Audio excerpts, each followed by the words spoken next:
All right, we're going to dive into one single event that completely changed the course of Soviet history. It's all about the assassination of one man, Sergei Kirov. We're talking about a story of power, paranoia, and a single gunshot that would echo for years and unleash a wave of truly unimaginable terror.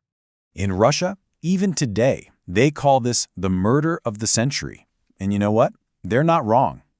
The chain of events this one act set off was so terrifying that it completely reshaped the Soviet state and cemented Joseph Stalin's absolute, iron-fisted rule. So that's the central mystery, right? How does one man's death ignite an entire era of mass terror? Was this just an unpredictable spark that lit a raging fire? Or was it the perfect excuse a brutal dictator had been waiting for all along? We're going to explore the two major theories about what really happened. Okay, so on the surface, the facts are pretty simple and pretty brutal. On December 1st, 1934, a man named Sergei Kirov, who was a very high-ranking and, believe it or not, a genuinely popular leader in Leningrad, was shot and killed by a guy named Leonid Nikolaev. But that, my friends, is where the simplicity ends. And this brings us right to the heart of the debate. It all boils down to two words: catalyst or pretext. Was this murder a genuine shock that sent an already paranoid Stalin completely over the edge? Or was it just a convenient pretext, the perfect excuse for a purge he was already cooking up? To really get this, we need to set the stage. We've got to understand the political climate back then, and of course, the two men right at the center of it all: Joseph Stalin, the leader of the USSR, and his supposed close friend, Sergei Kirov. See, here's the deal. Stalin was the leader, yeah? But his power wasn't absolute. Not yet. You had Kirov, who was the party boss in Leningrad and had his own real base of support. And then you had the old Bolsheviks, guys like Zinoviev and Kamenev, the original revolutionaries. They'd been politically defeated, sure, but they were still around, a living reminder of a time before Stalin was the only one in charge.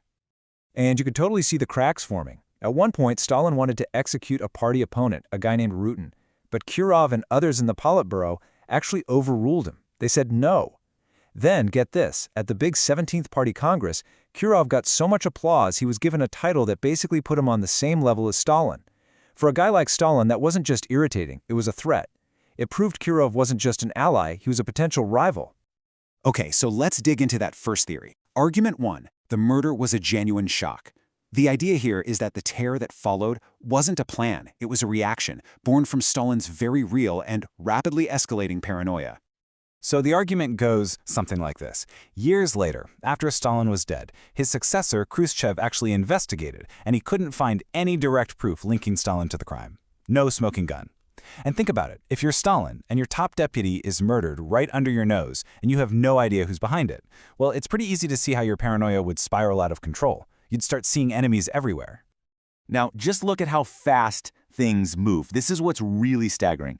Kirov is murdered on December 1st. The very next day, December 2nd, a new decree is passed. This law gives the secret police, the NKVD, the power to be judge, jury, and executioner for anyone even suspected of terrorist plotting.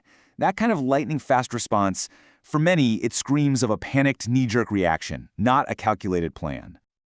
Okay, but now let's flip to the other side of the debate.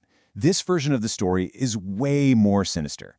It argues that Kirov's death wasn't the cause of the terror at all. It was just the opportunity Stalin had been waiting for. And the evidence here is pretty chilling. First off, Stalin had a track record of extreme brutality. But the key piece of evidence, really, is that months before the murder, he had already built the perfect instrument of terror. He'd centralized the secret police, the regular police, and the entire Gulag system into one super agency, the NKVD. It was like a loaded weapon, just sitting there, ready to be used. Kirov's death just gave him the public justification to finally fire it. And this is when the whole affair goes from a domestic murder to an infamous international spectacle. Because using the Kirov murder investigation as his cover, Stalin finally turned his full attention to those old Bolsheviks. And the state managed these trials with horrifying precision. It was like a playbook. Step 1, change the law so you can execute children. Why? So you can use their kids as leverage. Step 2, threaten your targets' families. Once you've done that, you can make them confess to anything, fabricate a huge conspiracy, and put on your big public show. This wasn't about justice. It was pure political theater.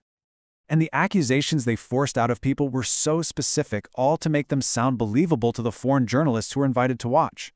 It wasn't just, "I'm a traitor." It was, "I met with a conspirator at the Hotel Bristol in Copenhagen on this specific date." Just one little problem.